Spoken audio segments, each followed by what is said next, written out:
What's up everybody, Dusty here, and we are back in The Sims 2 to resume the saga of Big City Dust. Now when we last left Big City, he had just gotten engaged to his main squeeze Jessica, and with the two expecting a child, they moved from their modest abode at Main Street Mobile Homes over to Sentinel Apartments. After settling in and getting acquainted with a few of their new neighbors, it was time for the couple to furnish their new home, and they had some money to play with, so they were able to splurge a little. Treat yourself. Of course, it just wouldn't do to have a little bastard born out of wedlock soiling that good Dust's name, so a small wedding party was quickly planned. Not everybody seemed to approve though, as some random guy just breaks in and starts shoving Jessica as soon as the invitations are sent out. And Big City wasn't even able to help defend her honor, as he was too busy being a good husband and preparing refreshments for all the guests so that his pregnant wife wouldn't have to. But despite kicking things off with such a bad omen, the wedding would proceed without a hitch. Things started off much more lively than Big City's previous party, as all the guests danced out on the balcony while Jessica scarfed down most of the sandwiches he had made for them. But as expected, things really picked up when it was time to get to the main event. Following this, Big City proposes a toast to Jessica because, like any man, he knows who this day is really all about.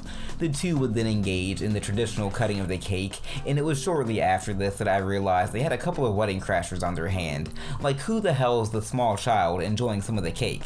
But when it was all said and done, the wedding ended up being an overwhelming success, and Big City's old flame Sarah must have caught wind of what went down, because almost immediately after it was over, she gives him a call and invites him out on a date. And when I say old flame, I mean that in more than one way. Again though, Big City was trying to be a good husband, and committing adultery during his first day of married life didn't really fall in line with that, so he went ahead and declined the invitation. I mean, it's not like the man's Don Draper. I don't think about you at all. And his reward for being a faithful husband was that he got to single-handedly clean up the mess everybody left behind, as the day's events had understandably taken a lot out of the pregnant Jessica. With the pressure of being able to support his new family truly starting to weigh in on him for the first time, Big City decided it was time for a career change and became a mailroom clerk. Carol! Carol, I gotta talk to you about Pepe! Now, it did pay less than his old job as a cashier, but something just tells me that the earning potential in the business field is far greater than that of a slacker. Call me crazy, but I got a good feeling. Now, Big City had no intentions of spending much time in the mailroom, so he quickly got to work building up his charisma skill, which I have to imagine mainly consisted of brushing up on a few corporate buzzwords so he could convince people he actually knew what he was talking about. Filibuster. Do you know what that word means? Yep. He also gets a little bit of revenge against Jessica for making him clean earlier, when he seems to intentionally be as messy as possible when he's taking a shower before his first day at the office. Speaking of Jessica, with her home on maternity leave, she was now stuck taking care of the housework during the day. Granted, with Big City out of the apartment, all this really meant was that she had to clean up after herself, but in her current state, that was easier said than done. One bright spot though was she didn't have to worry about handling any repairs, as one of the few upsides of renting is that you can just call your landlady when shit breaks down and have them deal with that nonsense while you enjoy a nice relaxing nap.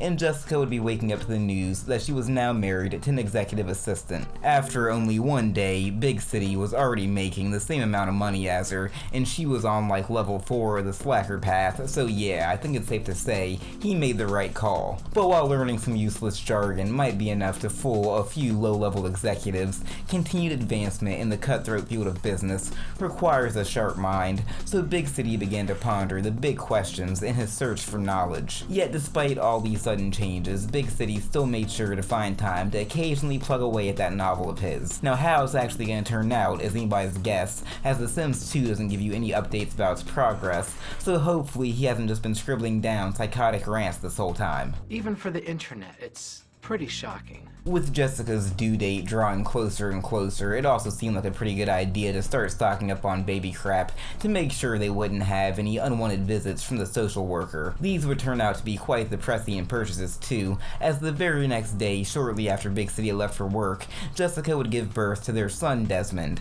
I'm not completely sure why the entire neighborhood thought it was appropriate to barge in to congratulate her, but once they'd all been shooed away, Jessica would prove to be a natural at that whole mothering thing. And when Big City returned home, he would bring news of another promotion, and it was quickly becoming clear that his new job would require him to make some serious upgrades to his social group. I mean, no offense to Clarence, he's a great guy and everything, but as a salesperson for a highly successful company, Big City just couldn't be caught associating with the criminal element anymore. However, despite his plans of spending the night engaging in the low-stakes Game of Thrones known as office politics, Big City still made sure to celebrate the birth of his first son. I think it's fair to say by this point we'd gone from good times to the Jeffersons. Or to put it another way, Well, we're moving on now. they might not have had the picket fence or 2 cars in their garage, or even a garage for that matter, but I mean in 2024, if you got an apartment you can comfortably afford, I'd say you're doing pretty good. Although I do have to point out that it turns out the residents of Sentinel Apartments weren't all that much classier than their counterparts over at Main Street Mobile Homes. I mean, these two moved out of the trailer park to get away from shit like this. Big City might as well invite Clarence over to teach little Desmond how to boost some speakers. On the topic of little Desmond, as any family sitcom can teach you, having a kid brings on its own set of challenges, because while some babies can indeed be cute, all babies are guaranteed to be self-centered little shits who don't give a damn about anybody else's well-being. Oh, it's 3 a.m? Well, I just shit myself, so unless you want to deal with the smell and my crying all night, then you better hop to it. What's that about having work in the morning? Well, that's not my problem, and I'm a little hungry, so get that ass up and get me my bottle. Seriously, anybody who's ever had to take care of an infant for any extended period of time and denies they had a fleeting urge to punt that bitch out the nearest window at least once is either a liar or that child's mother. And even then, I think they're lying. But you quickly move past that because of that whole irrational thing we call love, and then before you know it, that little baby has grown up into a toddler and is starting to showcase their own little personality and develop some of the essential skills that separates man from beast. It was also shortly after his birthday that it was decided Desmond's crib would be moved into his own room, as now that I could actually see his moods, it was now possible to tell when he actually needs something and when he was just being a dick. Savages, idiots! And even occupied with his new responsibilities as a father, Big City still continued to climb the corporate ladder, eventually settling into the prestigious title of executive. And while Jessica was obviously proud of her husband, it also seemed like there might have been a touch of jealousy, or at the least, she was starting to go a little stir crazy and get sick of being stuck at home with Desmond all day. Inspired by Big City's recent success, she decided to quit her job too and look for something she was more suited for. What I do have are a very particular set of skills. This would lead Jessica to join the military, where she was already qualified to work in counterintelligence before immediately earning a promotion to flight officer. Now, I'm not exactly sure what the female equivalent of metaphorically whipping out your dick and slapping somebody with it is, but I am sure that's what Jessica just did to Big City. You can suck my fat tits too! With these two loving and successful parents, it should come as no surprise that Desmond wound up growing into a child with unlimited potential. Well, according to the game anyway. His habit of wearing a pool inflatable on dry land strongly indicates otherwise, in my opinion. Then he almost drowned in 3 inches of water. The penguin exhibit. Anyway, considering that Jessica and Big City were both now making some serious bank, it didn't make any financial sense for the couple to continue to rent, so the Dust family would soon find themselves moving into their very own starter home. What's up people, Dusty here again. I hope you all enjoyed this video. If you didn't, then I've got no clue why you're still here at this point. Like, what are you doing?